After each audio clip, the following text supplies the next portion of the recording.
साल भर की बात है। एक दिन शाम को हवा खाने जा रहा था कि महाशय नवीन से मुलाकात हो गई। वे मेरे पुराने दोस्त हैं, बड़े बेतकल्लुफ और मनचले। आगरे में उनका मकान है और वे अच्छे कवि हैं। मैंने कई बार उनके कवि समाज में भाग लिया है। ऐसा कविता का उपासक मैंने नहीं देखा। उनका पेशा वकालत है, लेकिन वे हमेशा काव्य चिंतन में डूबे रहते हैं। वे एक ज़हीन आदमी हैं। मुकदमा सामने आया तो उसकी तह तक पहुंच जाते हैं। इसीलिए कभी कभी उन्हें मुकदमे मिल जाते हैं। लेकिन कचहरी के बाहर अदालत या मुकदमे की चर्चा उनके लिए निषिद्ध है। अदालत की चार दीवारी के अंदर 4-5 घंटे वे वकील होते हैं, लेकिन चार दीवारी के बाहर निकलते ही वे सिर से पांव तक कवि हो जाते हैं। जब देखिए, कवि मंडल जमा होता है, कवि चर्चा होती है और रचनाएं सुनाई जाती हैं। मस्त होकर वे झूमते हैं और जब अपनी रचना सुनाते हैं तो उन पर एक तल्लीनता सी छा जाती है। उनके कंठ स्वर में इतनी मधुरता होती है कि उनके पद बाण की तरह सीधे कलेजे में उतर जाते हैं। अध्यात्म में माधुर्य की सृष्टि करना और निर्गुण में सगुण की बहार दिखाना उनकी रचनाओं की विशेषता है। जब वे लखनऊ आते हैं तो मुझे पहले सूचना दे दिया करते हैं। आज उन्हें अनायास लखनऊ में देखकर मुझे आश्चर्य हुआ। मैंने पूछा, आप यहां कैसे? कुशल तो है, उन्होंने कहा। भाईजान, एक जंजाल में फंस गया हूं। आपको सूचित करने का समय नहीं था। फिर आपके घर को मैं अपना घर समझता हूं। इस तकल्लुफ की क्या जरूरत है कि आप मेरे लिए कोई विशेष प्रबंध करें?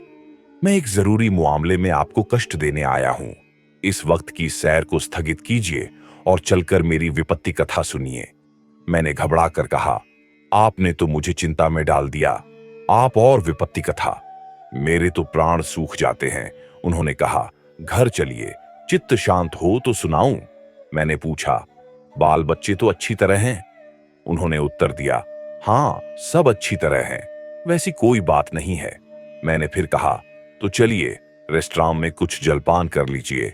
उन्होंने कहा, नहीं भाई, इस वक्त मुझे जलपान नहीं सूझता। हम दोनों घर की ओर चले। घर पहुंचकर मैंने उनका हाथ मुंह धोया और शरबत पिलाया। इलायची पान खाकर उन्होंने अपनी विपत्ति कथा सुनानी शुरू की। उन्होंने कहा, कुसुम के विवाह में आप गए ही थे। उसके पहले भी आपने उसे देखा था। मेरा विचार है कि किसी सरल प्रकृति के युवक को आकर्षित करने के लिए जिन गुणों की जरूरत है, वे सब उसमें मौजूद हैं। आपका क्या ख्याल है? मैंने तत्परता से कहा, मैं आपसे कहीं ज्यादा कुसुम का प्रशंसक हूं।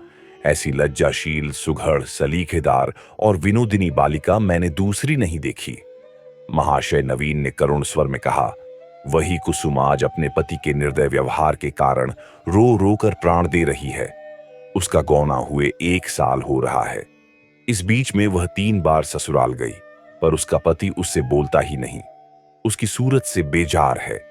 मैंने बहुत चाहा कि उसे बुलाकर दोनों में सफाई करा दूं, मगर न आता है, न मेरे पत्रों का उत्तर देता है। न जाने क्या गांठ पड़ गई है कि उसने इस बेदर्दी से आंखें फेर लीं। अब सुनता हूं उसका दूसरा विवाह होने वाला है। कुसुम का बुरा हाल हो रहा है। आप शायद उसे देखकर पहचान भी न सकें। रात दिन रोने के सिवा दूसरा काम नहीं है। इससे आप हमारी परेशानी का अनुमान कर सकते हैं। जिंदगी की सारी अभिलाषाएं मिट गई हैं। हमें ईश्वर ने पुत्र न दिया, पर हम अपनी कुसुम को पाकर संतुष्ट थे और अपने भाग्य को धन्य मानते थे। उसे कितने लाड़ प्यार से पाला, कभी उसे फूल की छड़ी से भी न छुआ। उसकी शिक्षा दीक्षा में कोई कमी नहीं रखी। उसने BA नहीं पास किया, लेकिन विचारों की प्रौढ़ता और ज्ञान विस्तार में किसी ऊंचे दर्जे की शिक्षित महिला से कम नहीं। आपने उसके लेख देखे हैं। मेरा ख्याल है बहुत कम देवियां वैसे लेख लिख सकती हैं। समाज, धर्म, नीति सभी विषयों में उसके विचार बड़े परिष्कृत हैं। बहस करने में तो वह इतनी पटु है कि मुझे आश्चर्य होता है। गृह प्रबंध में इतनी कुशल कि मेरे घर का प्रायः सारा प्रबंध उसी के हाथ में था, किंतु पति की दृष्टि में वह पांव की धूल के बराबर भी नहीं। बार बार पूछता हूं, क्या तूने उसे कुछ कह दिया है या क्या बात है? आखिर वह क्यों तुझसे इतना उदासीन है? इसके जवाब में रोकर यही कहती है, मुझसे तो उन्होंने कभी कोई बातचीत ही नहीं की। मेरा विचार है कि पहले ही दिन दोनों में कुछ मनमुटाव हो गया। वह कुसुम के पास आया होगा और उससे कुछ पूछा होगा। उसने मारे शर्म के जवाब न दिया होगा। संभव है उससे दो चार बातें और भी की हों। कुसुम ने सिर न उठाया होगा। आप जानते ही हैं वह कितनी शर्मीली है। बस पतिदेव रूठ गए होंगे। मैं तो कल्पना ही नहीं कर सकता कि कुसुम जैसी बालिका से कोई पुरुष उदासीन रह सकता है। लेकिन दुर्भाग्य को कोई क्या करे। दुखिया ने पति के नाम कई पत्र लिखे, पर उस निर्दयी ने एक का भी जवाब न दिया। सारी चिट्ठियां लौटा दी। मेरी समझ में नहीं आता कि उस पाषाण हृदय को कैसे पिघलाऊं। मैं अब खुद तो उसे कुछ लिख नहीं सकता।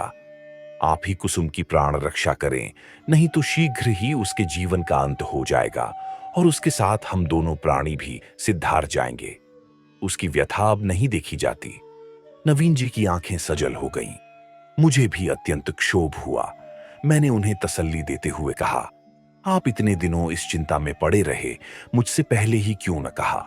मैं आज ही मुरादाबाद जाऊंगा और उस लौंडे की इस बुरी तरह खबर लूंगा कि वह भी याद करेगा।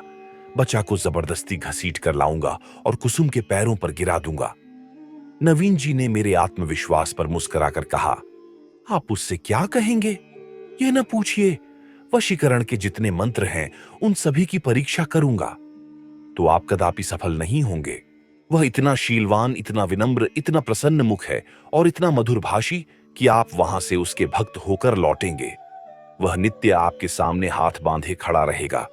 आपकी सारी कठोरता शांत हो जाएगी। आपके लिए तो एक ही साधन है, आपके कलम में जादू है। आपने कितने ही युवकों को सन्मार्ग पर लगाया है। हृदय में सोई हुई मानवता को जगाना आपका कर्तव्य है। मैं चाहता हूं आप कुसुम की ओर से ऐसा करुणाजनक, ऐसा दिल हिला देने वाला पत्र लिखें कि वह लज्जित हो जाए और उसकी प्रेम भावना सचेत हो उठे। मैं जीवन पर्यंत आपका आभारी रहूंगा। नवीन जी कवि ही तो ठहरे। इस तजवीज में वास्तविकता की अपेक्षा कवित्व की प्रधानता थी। आप मेरे कई गल्पों को पढ़कर रो पड़े हैं। इससे आपको विश्वास हो गया है कि मैं चतुर संपेरे की भांति जिस दिल को चाहूं नचा सकता हूं। आपको यह मालूम नहीं कि सभी मनुष्य कवि नहीं होते और न एक से भावुक। जिन गल्पों को पढ़कर आप रोए हैं, उन्हीं गल्पों को पढ़कर कितने ही सज्जनों ने विरक्त होकर पुस्तक फेंक दी है। पर इन बातों का वह अवसर न था। वे समझते कि मैं अपना गला छुड़ाना चाहता हूं, इसीलिए मैंने सहृदयता से कहा, आपको बहुत दूर की सूझी। मैं इस प्रस्ताव से सहमत हूं और यद्यपि आपने मेरी करुणोत्पादक शक्ति का अनुमान करने में अत्युक्ति से काम लिया है, लेकिन मैं आपको निराश नहीं करूंगा। मैं पत्र लिखूंगा और यथाशक्ति उस युवक की न्याय बुद्धि को जगाने की चेष्टा भी करूंगा। लेकिन आप अनुचित न समझें तो पहले मुझे वह पत्र दिखा दें जो कुसुम ने अपने पति के नाम लिखे थे। उसने पत्र तो लौटा ही दिए हैं और यदि कुसुम ने उन्हें फाड़ नहीं डाला है तो उनके पास होंगे। उन पत्रों को देखने से मुझे झांत हो जाएगा कि किन पहलुओं पर लिखने की गुंजाइश बाकी है। नवीन जी ने जेब से पत्रों का एक पुलिंदार निकालकर मेरे सामने रख दिया और बोले, मैं जानता था आप इन पत्रों को देखना चाहेंगे, इसलिए इन्हें साथ लेता आया। आप इन्हें शौक से पढ़ें। कुसुम जैसी मेरी लड़की है, वैसी ही आपकी भी लड़की है। आपसे क्या पर्दा। सुगंधित, गुलाबी, चिकने कागज पर बहुत ही सुंदर अक्षरों में लिखे उन पत्रों को मैंने पढ़ना शुरू किया। मेरे स्वामी, मुझे यहां आए एक सप्ताह हो गया, लेकिन आंखें पल भर के लिए भी नहीं झपकी। सारी रात करवटें बदलते बीत जाती हैं। बार बार सोचती हूं, मुझसे ऐसा क्या अपराध हुआ कि आप मुझे यह सजा दे रहे हैं। आप मुझे झिड़कें, घुड़कें, कोसें, इच्छा हो तो मेरे कान भी पकड़ें। मैं इन सभी सजाओं को सहर्ष सह लूंगी, लेकिन यह निष्ठुरता नहीं सही जाती। मैं आपके घर एक सप्ताह रही। परमात्मा जानता है कि मेरे दिल में क्या क्या अरमान थे। मैंने कितनी बार चाहा कि आपसे कुछ पूछूं, आपसे अपने अपराधों को क्षमा कराऊं, लेकिन आप मेरी परछाई से भी दूर भागते थे। मुझे कोई अवसर न मिला। आपको याद होगा कि जब दोपहर को सारा घर सो जाता था तो मैं आपके कमरे में जाती थी और घंटों सिर झुकाए खड़ी रहती थी, पर आपने कभी आंख उठाकर न देखा।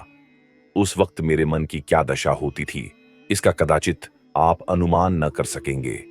मेरी जैसी अभागिनी स्त्रियां इसका कुछ अंदाज कर सकती हैं।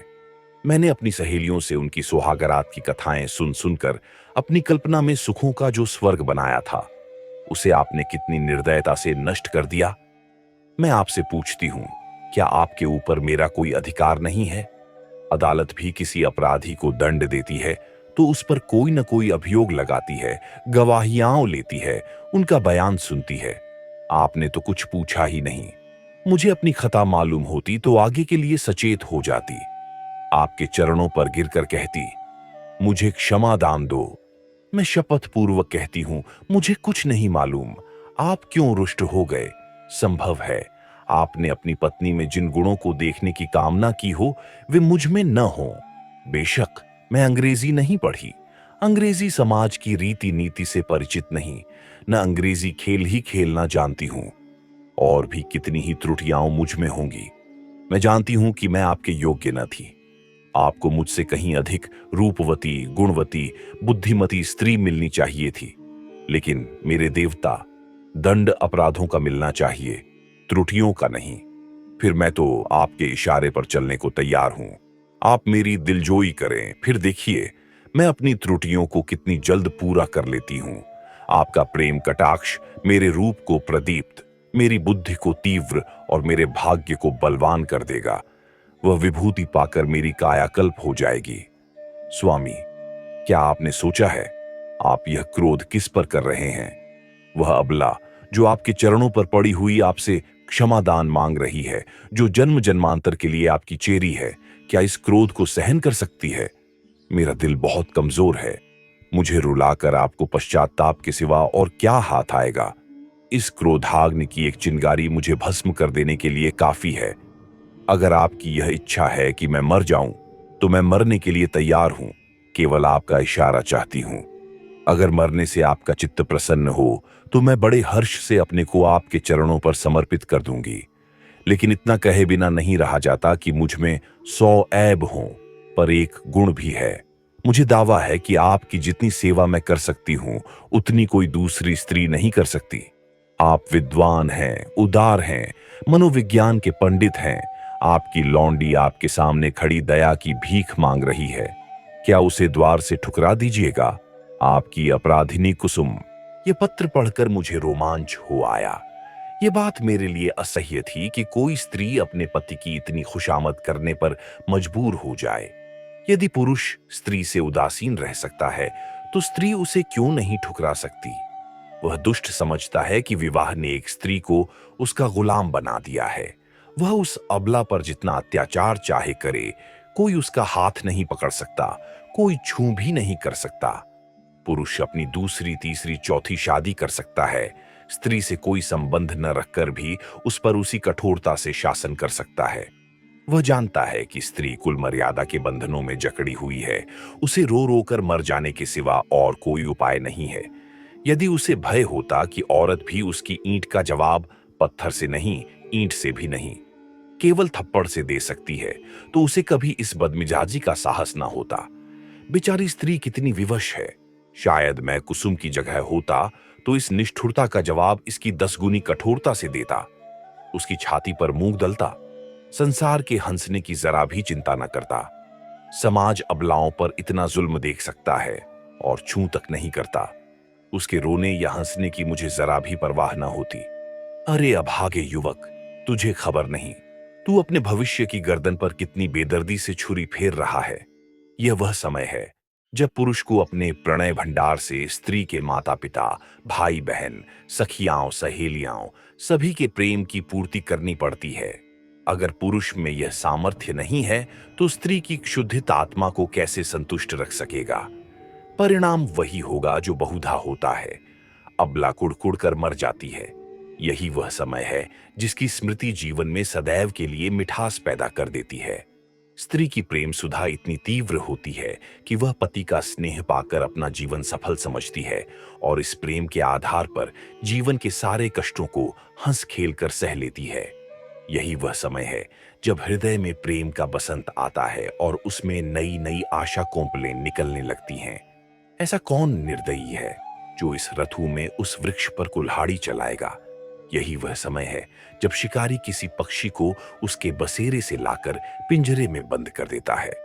क्या वह उसकी गर्दन पर छुरी चलाकर उसका मधुर गान सुनने की आशा रखता है? मैंने दूसरा पत्र पढ़ना शुरू किया। मेरे जीवन धन, 2 सप्ताह जवाब की प्रतीक्षा करने के बाद आज फिर यही उलाहना देने बैठी हूं।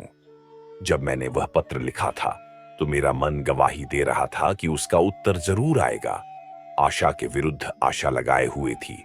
मेरा मन अब भी इसे स्वीकार नहीं करता कि जानबूझकर उसका उत्तर नहीं दिया। कदाचित आपको अवकाश नहीं मिला, या ईश्वर न करे कहीं आप अस्वस्थ तो नहीं हो गए। किससे पूछूं? इस विचार से ही मेरा हृदय कांप रहा है। मेरी ईश्वर से यही प्रार्थना है कि आप प्रसन्न और स्वस्थ हों। पत्र मुझे न लिखें, न सही, रोकर चुप ही तो हो जाऊंगी।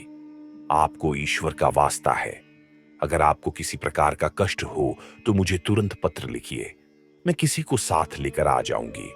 मर्यादा और परिपाटी के बंधनों से मेरा जी घबराता है।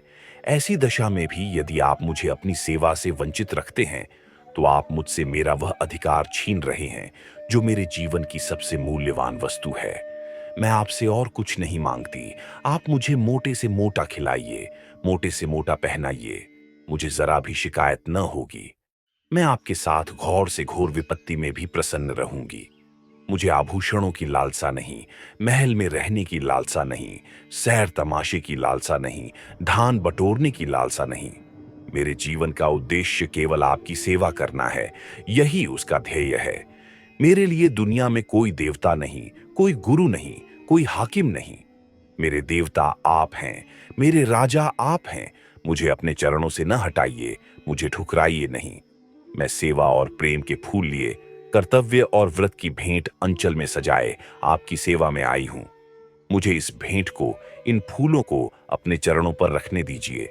उपासक का काम तो पूजा करना है। देवता उसकी पूजा स्वीकार करता है या नहीं, ये सोचना उसका धर्म नहीं। मेरे सिर ताज, शायद आपको पता नहीं आजकल मेरी क्या दशा है। यदि मालूम होता तो आप इस निष्ठुरता का व्यवहार न करते। आप पुरुष हैं, आपके हृदय में दया है, सहानुभूति है, उदारता है। मैं विश्वास नहीं कर सकती कि आप मुझ जैसी नाचीज पर क्रोध कर सकते हैं। मैं आपकी दया के योग्य हूं। कितनी दुर्बल, कितनी अपंग, कितनी बेजबान। आप सूर्य हैं, मैं अणु हूं। आप अग्नि हैं, मैं तृण हूं। आप राजा हैं, मैं भिखारिन हूं। क्रोध तो बराबर वालों पर करना चाहिए। मैं भला आपके क्रोध का आघात कैसे सह सकती हूं? अगर आप समझते हैं कि मैं आपकी सेवा के योग्य नहीं हूं तो मुझे अपने हाथों से विष का प्याला दे दीजिए। मैं उसे सुधा समझकर सिर और आंखों से लगाऊंगी और आंखें बंद करके पी जाऊंगी। जब जीवन आपकी भेंट हो गया तो आप मारें या जिलाए, यह आपकी इच्छा है। मुझे यही संतोष काफी है कि मेरी मृत्यु से आप निश्चिंत हो गए। मैं तो इतना ही जानती हूं कि मैं आपकी हूं और सदैव आपकी रहूंगी, इस जीवन में ही नहीं बल्कि अनंत तक। अभागिनी, कुसुम। ये पत्र पढ़कर मुझे कुसुम पर भी झुंझलाहट आने लगी और उस लौंडे से घृणा हो गई। माना तुम स्त्री हो। आजकल के प्रथानुसार पुरुष को तुम्हारे ऊपर हर तरह का अधिकार है, लेकिन नम्रता की भी तो कोई सीमा होती है। तो उसे भी चाहिए कि उसकी बात न पूछे। स्त्रियों को धर्म और त्याग का पाठ पढ़ाकर हमने उनके आत्मसम्मान और आत्मविश्वास दोनों का अंत कर दिया। अगर पुरुष स्त्री का मोहताज नहीं तो स्त्री भी पुरुष की मोहताज क्यों है? ईश्वर ने पुरुष को हाथ दिए हैं तो क्या स्त्री को उससे वंचित रखा है? पुरुष के पास बुद्धि है तो क्या स्त्री अबोध है? इसी नम्रता ने तो पुरुषों का मिजाज आसमान पर पहुंचा दिया है। पुरुष रूठ गया तो स्त्री के लिए मानो प्रलय आ गया। मैं तो समझता हूं कुसुम नहीं, उसका अभागा पति ही दया के योग्य है, जो कुसुम जैसी स्त्री की कद्र नहीं कर सकता। मुझे ऐसा संदेह होने लगा है कि इस लौंडे ने कोई दूसरा रोग पाल रखा है। वह किसी शिकारी के रंगीन जाल में फंसा हुआ है। खैर, मैंने तीसरा पत्र खोला। प्रियतम, अब मुझे मालूम हो गया कि मेरी जिंदगी निरुद्देश्य है। जिस फूल को देखने वाला या चुनने वाला कोई नहीं, वह खिले तो क्यों? क्या इसीलिए कि मुरझाकर जमीन पर गिर पड़े और पैरों से कुचल दिया जाए? मैं आपके घर में 1 महीना रहकर दोबारा आई हूं। ससुर जी ही ने मुझे बुलाया, ससुर जी ही ने मुझे विदा कर दिया। इतने दिनों में आपने एक बार भी मुझे दर्शन नहीं दिए। आप दिन में 20 बार घर में आते थे। अपने भाई बहनों से हंसते बोलते थे या मित्रों के साथ सैर तमाशे देखते थे। लेकिन मेरे पास आने की आपने कसम खा ली थी। मैंने कितनी बार आपके पास संदेश भेजे, कितना अनुनय विनय किया, कितनी बार बेशर्मी से आपके कमरे में गई, लेकिन आपने कभी मुझे आंख उठाकर भी नहीं देखा। मैं तो कल्पना ही नहीं कर सकती कि कोई प्राणी इतना हृदयहीन हो सकता है। प्रेम के योग्य नहीं, विश्वास के योग्य नहीं, सेवा करने के भी योग्य नहीं, तो क्या दया के भी योग्य नहीं। मैंने उस दिन कितनी मेहनत और प्रेम से आपके लिए रसगुल्ले बनाए थे, आपने उन्हें हाथ से छुआ भी नहीं। जब आप मुझसे इतने विरक्त हैं तो मेरी समझ में नहीं आता कि जीकर क्या करूं। न जाने यह कौन सी आशा है जो मुझे जीवित रखे हुए है। क्या अंधेर है कि आप सजा तो देते हैं पर अपराध नहीं बतलाते। ये कौन सी नीति है। आपको झांत है, इस 1 महीने में मैंने मुश्किल से 10 दिन आपके घर में भोजन किया होगा। मैं इतनी कमजोर हो गई हूं कि चलती हूं तो आंखों के सामने अंधेरा छा जाता है। आंखों में जैसे ज्योति ही नहीं रही, हृदय में मानो रक्त का संचालन ही नहीं रहा। खैर, सताइए जितना जी चाहे, इस अनीति का अंत भी एक दिन होगा। अब तो मृत्यु ही पर सारी आशाएं टिकी हुई हैं। अब मुझे प्रतीत हो रहा है कि मेरे मरने की खबर पाकर आप उछलेंगे और हल्की सांस लेंगे। आपकी आंखों से आंसू की एक बूंद भी नहीं गिरेगी।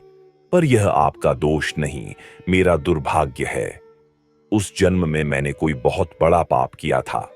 मैं चाहती हूं कि मैं भी आपकी परवाह न करूं, आप ही की भांति आपसे आंखें फेर लूं, मुंह फेर लूं, दिल फेर लूं। लेकिन न जाने क्यों मुझ में वह शक्ति नहीं है। क्या लता वृक्ष की भांति खड़ी रह सकती है। वृक्ष के लिए किसी सहारे की जरूरत नहीं। लता वह शक्ति कहां से लाए। वह तो वृक्ष से लिपटने के लिए पैदा की गई है। उसे वृक्ष से अलग कर दो और वह सूख जाएगी। मैं आपसे पृथक अपने अस्तित्व की कल्पना ही नहीं कर सकती। मेरे जीवन की हर एक गति, प्रत्येक विचार, प्रत्येक कामना में आप मौजूद होते हैं। मेरा जीवन वह वृत्त है जिसके केंद्र आप हैं। मैं वह हार हूं जिसके प्रत्येक फूल में आप धागे की भांति घुसे हैं। उस धागे के बिना हार के फूल बिखर जाएंगे और धूल में मिल जाएंगे। मेरी एक सहेली है, शन्नो। उसका इस साल पाणी ग्रहण हो गया है। जब उसका पति ससुराल आता है, शन्नो के पांव जमीन पर नहीं पड़ते। दिन भर में न जाने कितने रूप बदलती है। मुख कमल खिल जाता है। उल्लास संभाले नहीं संभलता। उसे बिखेरती लुटाती चलती है, हम जैसे अभागों के लिए।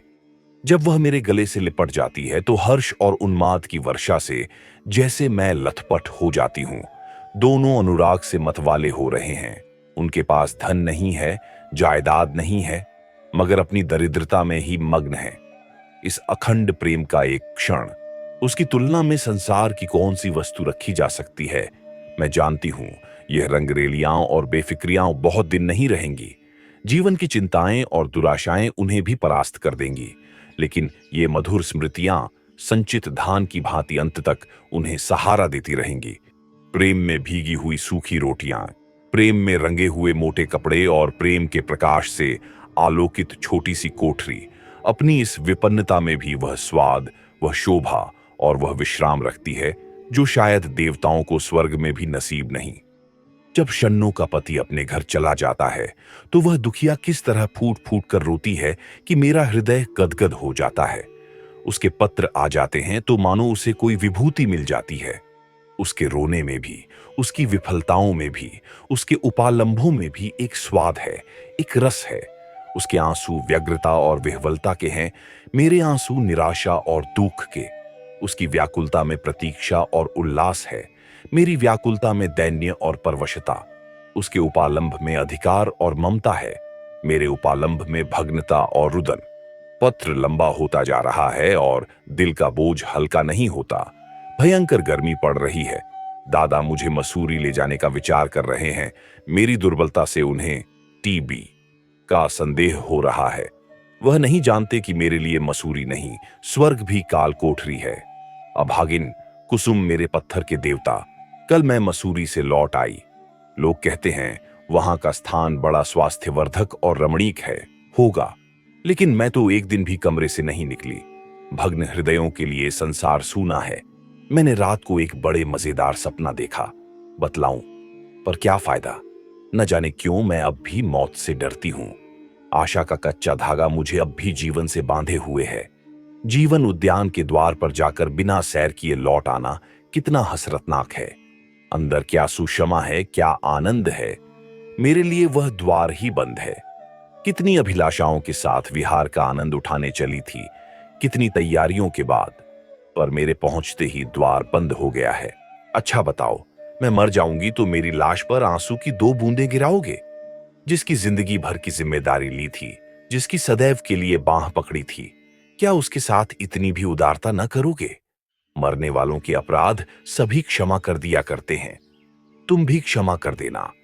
आकर मेरे शव को अपने हाथों से नहलाना, अपने हाथ से सुहाग के सिंदूर लगाना, अपने हाथ से सुहाग की चूड़ियां पहनाना, अपने हाथ से मेरे मुंह में गंगा जल डालना, 2-4 पग कंधा दे देना। बस मेरी आत्मा संतुष्ट हो जाएगी और तुम्हें आशीर्वाद देगी। मैं वचन देती हूं कि मालिक के दरबार में तुम्हारा यश गाऊंगी। क्या यह भी महंगा सौदा है?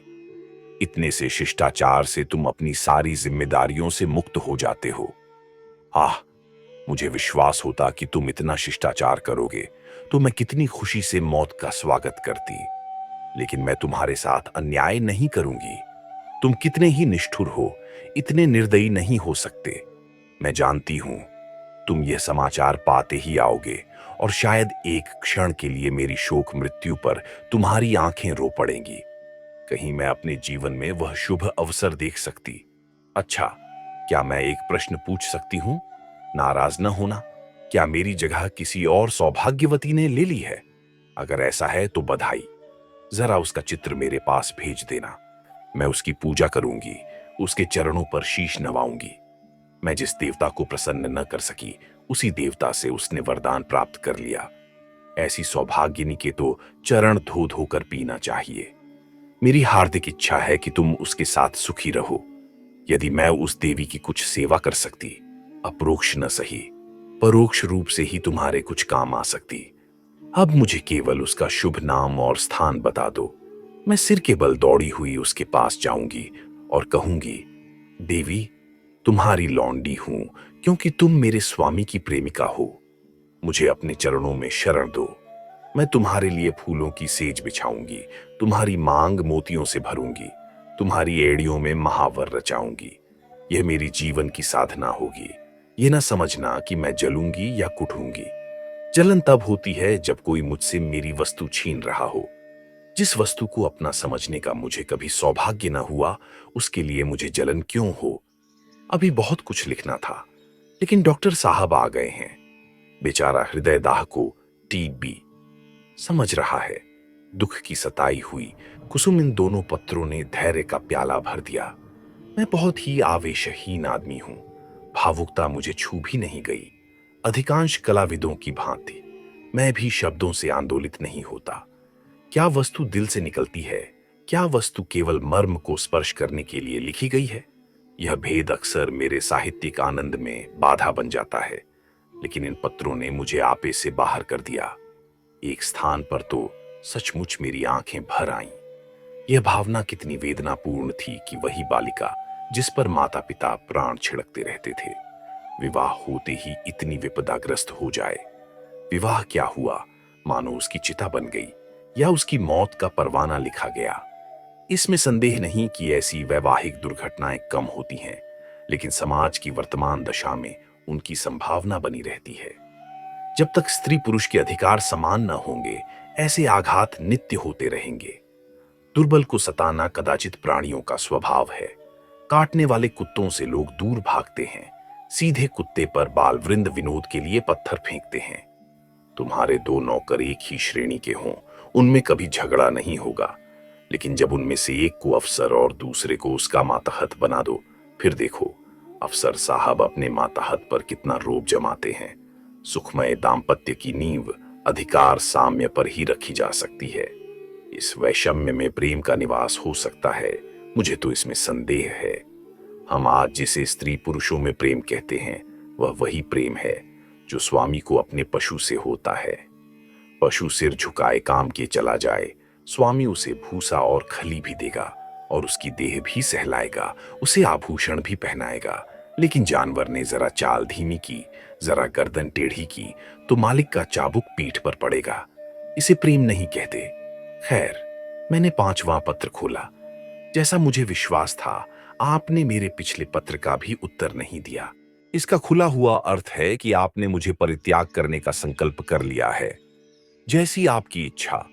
पुरुष के लिए स्त्री पांव की जूती है, स्त्री के लिए तो पुरुष देवतुल्य है, बल्कि देवता से भी बढ़कर।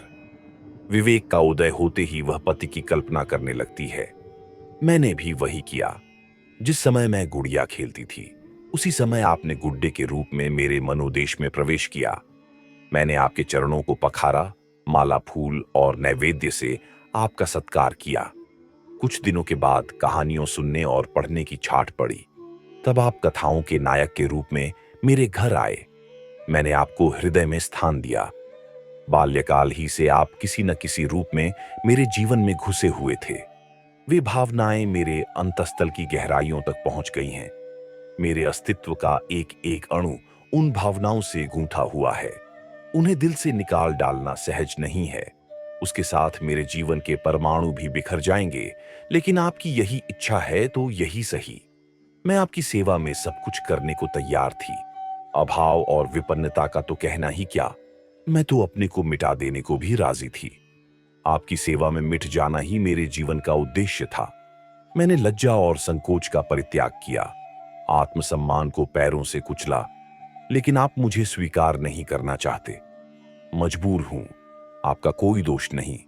अवश्य मुझसे कोई ऐसी बात हो गई है जिसने आपको इतना कठोर बना दिया है। आप उसे जबान पर लाना भी उचित नहीं समझते। मैं इस निष्ठुरता के सिवा और हर एक सजा झेलने को तैयार थी। आपके हाथ से जहर का प्याला लेकर पी जाने में मुझे विलंब न होता, किंतु विधि की गति निराली है। मुझे पहले इस सत्य के स्वीकार करने में बाधा थी कि स्त्री पुरुष की दासी है। मैं उसे पुरुष की सहचरी, अर्धांगिनी समझती थी। पर अब मेरी आंखें खुल गई हैं। मैंने कई दिन पहले एक पुस्तक में पढ़ा था कि आदिकाल में स्त्री पुरुष की उसी तरह संपत्ति थी जैसे गाय बैल या खेत। पुरुष को अधिकार था स्त्री को बेचे, गिरवी रखे या मार डाले। विवाह की प्रथा उस समय केवल यह थी कि वर पक्ष अपने सूर सामंतों को लेकर सशस्त्र आता था और कन्या को उड़ा ले जाता था। कन्या के साथ उसके घर में जो कुछ भी रुपया पैसा, अनाज या पशु उसके हाथ लग जाता था, उसे भी उठा ले जाता था। वह स्त्री को अपने घर ले जाकर उसके पैरों में बेड़ियां डालकर घर के अंदर बंद कर देता था। उसके आत्मसम्मान के भावों को मिटाने के लिए यह उपदेश दिया जाता था कि पुरुष ही उसका देवता है और सुहाग स्त्री की सबसे बड़ी विभूति है। आज कई हजार वर्षों के बीतने पर पुरुष के उस मनोभाव में कोई परिवर्तन नहीं हुआ। पुरानी सभी प्रथाएं कुछ विकृत या संस्कृत रूप में मौजूद हैं। आज मुझे मालूम हुआ कि उस लेखक ने स्त्री समाज की दशा का कितना सुंदर निरूपण किया था। अब आपसे मेरा सविनय अनुरोध है, और यही अंतिम अनुरोध है कि आप मेरे पत्रों को लौटा दें। आपके दिए हुए गहने और कपड़े अब मेरे किसी काम के नहीं। इन्हें अपने पास रखने का मुझे कोई अधिकार नहीं। आप जिस समय चाहें वापस मंगवा लें। मैंने उन्हें एक पेटारी में बंद करके अलमारी में रख दिया है। उसकी सूची भी वहीं रखी हुई है, मिला लीजिएगा। आज से आप मेरी जबान या कलम से कोई शिकायत नहीं सुनेंगे। इस भ्रम को भूल कर भी दिल में स्थान न दीजिएगा कि मैं आपसे बेवफाई या विश्वासघात करूंगी। मैं इसी घर में कुढ़ कुढ़ कर मर जाऊंगी, पर आपकी ओर से मेरा मन कभी मैला नहीं होगा। मैं जिस जलवायु में पली हूं, उसका मूल तत्व है पति में श्रद्धा। ईर्ष्या या जलन भी उस भावना को मेरे दिल से नहीं निकाल सकती। मैं आपकी कुल मर्यादा की रक्षिका हूं। उस अमानत में जीते जी खयानत नहीं करूंगी। अगर मेरे बस में होता तो मैं उसे भी वापस कर देती, लेकिन यहां मैं भी मजबूर हूं और आप भी मजबूर हैं। मेरी ईश्वर से यही विनती है कि आप जहां रहें, कुशल से रहें। जीवन में मुझे सबसे कटु अनुभव यही हुआ है कि नारी जीवन अधम है अपने लिए, अपने माता पिता के लिए और अपने पति के लिए।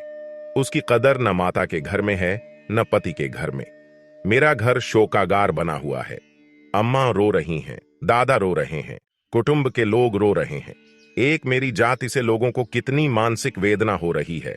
कदाचित वे सोचते होंगे, यह कन्या कुल में ना आती तो अच्छा होता, मगर सारी दुनिया एक तरफ हो जाए, आपके ऊपर विजय नहीं पा सकती। आप मेरे प्रभु हैं, आपका फैसला अटल है, उसकी कहीं अपील नहीं, कहीं फरियाद नहीं। खैर, आज से यह कांड समाप्त हुआ। अब मैं हूं और मेरा दलित भग्न हृदय। हसरत यही है कि आपकी कुछ सेवा न कर सकी।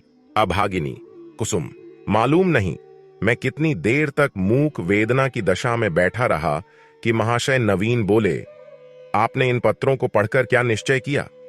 मैंने रोते हुए हृदय से कहा, अगर इन पत्रों ने उस नर पिशाच के दिल पर कोई असर न किया तो मेरा पत्र भला क्या असर करेगा? इससे अधिक करुणा और वेदना मेरी शक्ति के बाहर है। ऐसा कौन सा धार्मिक भाव है जिसे इन पत्रों में स्पर्श न किया गया हो? दया, लज्जा, तिरस्कार, न्याय, मेरे विचार में तो कुसुम ने कोई पहलू नहीं छोड़ा।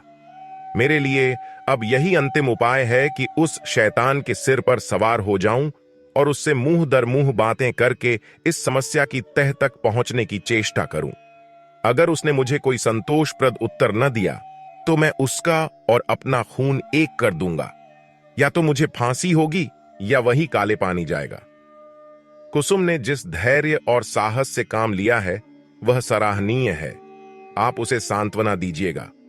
मैं आज रात की गाड़ी से मुरादाबाद जाऊंगा और परसों तक जैसी भी परिस्थिति होगी उसकी आपको सूचना दूंगा। मुझे तो यह कोई चरित्रहीन और बुद्धिहीन युवक मालूम होता है। मैं उस बहक में जाने क्या क्या बकता रहा। इसके बाद हम दोनों भोजन करके स्टेशन चले। वह आगरे गए, मैंने मुरादाबाद का रास्ता लिया। उनके प्राण अब भी सूखे जाते थे कि क्रोध के आवेश में कोई पागलपन न कर बैठूं। मेरे बहुत समझाने पर उनका चित्त शांत हुआ। मैं प्रातःकाल मुरादाबाद पहुंचा और जांच शुरू कर दी। इस युवक के चरित्र के विषय में मुझे जो संदेह था वह गलत निकला। मोहल्ले में, कॉलेज में, उसके इष्ट मित्रों में सभी उसके प्रशंसक थे। अंधेरा और गहरा होता हुआ जान पड़ा। संध्या समय मैं उसके घर जा पहुंचा। जिस निष्कपट भाव से वह दौड़कर मेरे पैरों पर झुका वह मैं नहीं भूल सकता। ऐसा वाक्चतुर, ऐसा सुशील और विनीत युवक मैंने नहीं देखा। बाहर और भीतर में इतना आकाश पाताल का अंतर मैंने कभी नहीं देखा। मैंने कुशल क्षेम और शिष्टाचार के 2-4 वाक्यों के बाद पूछा, तुमसे मिलकर चित्त प्रसन्न हुआ, लेकिन आखिर कुसुम ने क्या अपराध किया है जिसका तुम उसे इतना कठोर दंड दे रहे हो? उसने तुम्हारे पास कई पत्र लिखे, तुमने एक का भी उत्तर नहीं दिया। वह 2-3 बार यहां भी आई, पर तुम उससे बोले तक नहीं। क्या उस निर्दोष बालिका के साथ तुम्हारा यह अन्याय नहीं है? युवक ने लज्जित भाव से कहा, बहुत अच्छा होता कि आपने इस प्रश्न को न उठाया होता। उसका जवाब देना मेरे लिए बहुत मुश्किल है। मैंने तो इसे आप लोगों के अनुमान पर छोड़ दिया था, लेकिन इस गलतफहमी को दूर करने के लिए मुझे विवश होकर कहना पड़ेगा। यह कहते कहते वह चुप हो गया। बिजली की बत्ती पर भांति भांति के कीट पतंगे जमा हो गए। कई झींगुर उछल उछल कर मुंह पर आ जाते थे और जैसे मनुष्य पर अपनी विजय का परिचय देकर उड़ जाते थे। एक बड़ा सा अंधफोड़ भी मेज पर बैठा था और शायद जस्ट मारने के लिए अपनी देह तौल रहा था। युवक ने एक पंखा लाकर मेज पर रख दिया, जिसने विजयी कीट पतंगों को दिखा दिया कि मनुष्य इतना निर्बल नहीं है जितना वे समझ रहे थे। एक क्षण में मैदान साफ हो गया और हमारी बातों में दखल देने वाला कोई न रहा। युवक ने सकुचाते हुए कहा, संभव है आप मुझे अत्यंत लोभी, कमीना और स्वार्थी समझें, लेकिन यथार्थ यह है कि इस विवाह से मेरी वह अभिलाषा न पूरी हुई जो मुझे प्राणों से भी प्रिय थी। मैं विवाह पर रजामंद नहीं था, अपने पैरों में बेड़ियां नहीं डालना चाहता था, किंतु जब महाशय नवीन बहुत पीछे पड़ गए और उनकी बातों से मुझे यह आशा हुई कि वे सब प्रकार से मेरी सहायता करने को तैयार हैं, तब मैं राजी हो गया। पर विवाह होने के बाद उन्होंने मेरी बात भी न पूछी, मुझे एक पत्र भी न लिखा कि कब तक वे मुझे विलायत भेजने का प्रबंध कर सकेंगे। हालांकि मैंने अपनी इच्छा उन पर पहले ही प्रकट कर दी थी, पर उन्होंने मुझे निराश करना ही उचित समझा। उनकी इस अकृपा ने मेरे सारे मंसूबे धूल में मिला दिए। मेरे लिए अब इसके सिवा और क्या रह गया है कि LL.B. पास कर लूं और कचहरी में जूती फटफटाता फिरूं? मैंने पूछा। तो आखिर तुम नवीन जी से क्या चाहते हो? लेन देन में तो उन्होंने शिकायत का कोई अवसर नहीं दिया। तुम्हें विलायत भेजने का खर्च तो शायद उनके काबू से बाहर हो। युवक ने सिर झुकाकर कहा, तो यह उन्हें पहले ही मुझसे कह देना चाहिए था। फिर मैं विवाह ही क्यों करता? उन्होंने चाहे कितना ही खर्च कर डाला हो, पर इससे मेरा क्या उपकार हुआ? दोनों तरफ से 10-12 हजार रुपये खाक में मिल गए और उनके साथ मेरी अभिलाषाएं भी खाक में मिल गईं। पिताजी पर तो कई हजार का आरण हो गया है। वह अब मुझे इंग्लैंड नहीं भेज सकते। क्या पूज्य नवीन जी चाहते तो मुझे इंग्लैंड न भेज देते? उनके लिए 10-5 हजार की कोई हकीकत नहीं। मैं सन्नाटे में आ गया। मेरे मुंह से अनायास निकल गया, छी, वाहरी दुनिया और वाहरे हिंदू समाज, तेरे यहां ऐसे ऐसे स्वार्थ के दास पड़े हुए हैं जो एक अबला का जीवन संकट में डालकर उसके पिता पर अत्याचार पूर्ण दबाव डालकर ऊंचा पद प्राप्त करना चाहते हैं। विद्यार्जन के लिए विदेश जाना बुरा नहीं, ईश्वर सामर्थ्य दे तो शौक से जाओ, किंतु पत्नी का परित्याग करके ससुर पर इसका भार रखना निर्लज्जता की पराकाष्ठा है।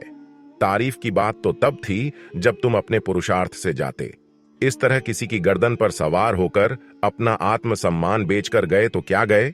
इस पामर की दृष्टि में कुसुम का कोई मूल्य ही नहीं। वह केवल उसकी स्वार्थ सिद्धि का साधन मात्र है। ऐसे नीच प्रकृति के आदमी से कुछ तर्क करना व्यर्थ था। परिस्थिति ने हमारी चुटियां उसके हाथ में रखी थी और हमें उसके चरणों पर सिर झुकाने के सिवा और कोई उपाय न था। दूसरी गाड़ी से मैं आगरे जा पहुंचा और नवीन जी से यह वृत्तांत कहा। उन बेचारे को क्या मालूम था कि यहां सारी जिम्मेदारी उन्हीं के सिर डाल दी गई है।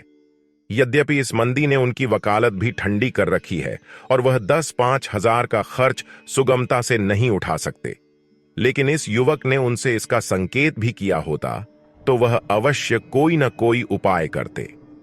कुसुम के सिवा दूसरा उनका कौन बैठा हुआ है? उन बेचारे को तो इस बात का ज्ञान ही न था। अतः मैंने यूं ही उनसे यह समाचार कहा तो वह बोल उठे, छे, इस जरा सी बात को इस भले आदमी ने इतना तूल दे दिया। आप आज ही उसे लिख दें कि वह जिस वक्त जहां पढ़ने के लिए जाना चाहे शौक से जा सकता है।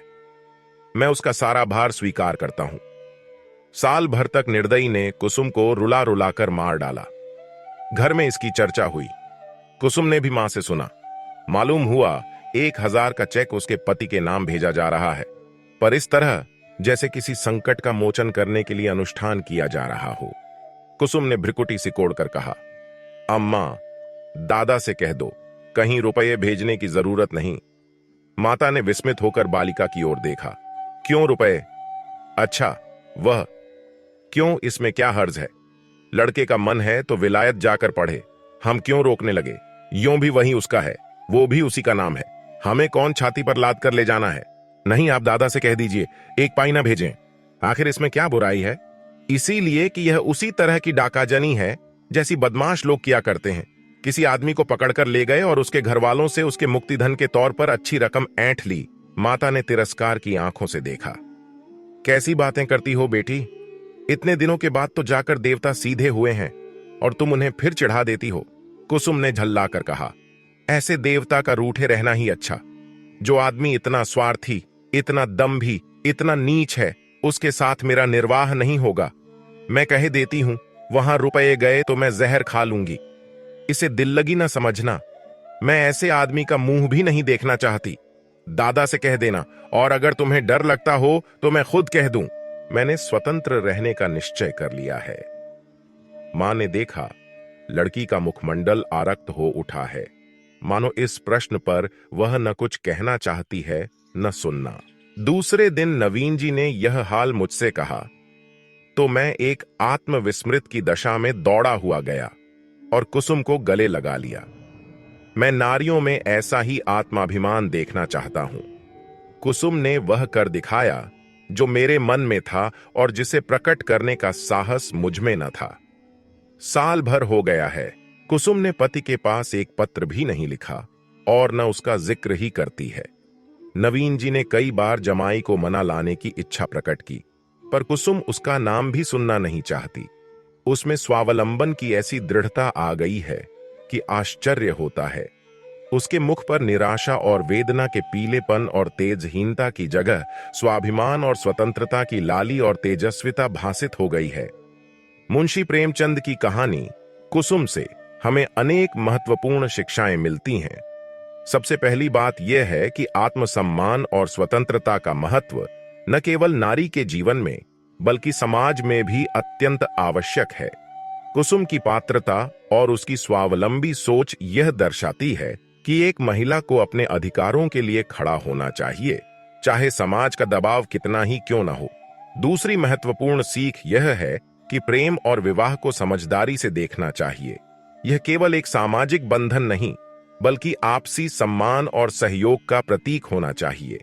कुसुम का पति जो स्वार्थी है, उसकी स्वार्थी इच्छाएं और उनके परिणाम दर्शाते हैं कि हमें किसी के प्रति दायित्व और जिम्मेदारी को समझना चाहिए। इसके अलावा यह कहानी नारी शिक्षा के महत्व को भी उजागर करती है, क्योंकि कुसुम अपने सपनों और महत्वाकांक्षाओं के प्रति अडिग है, जो यह बताता है कि महिलाओं को अपने सपनों के लिए लड़ना चाहिए। अंत में प्रेमचंद की इस कहानी में नारी के आत्मसम्मान और उसके संघर्ष को दर्शाया गया है, जो हमें प्रेरित करता है कि हमें अपने अस्तित्व और अधिकारों के लिए हमेशा जागरूक रहना चाहिए। आप सुन रहे थे मुंशी प्रेमचंद की लिखी कहानी कुसुम।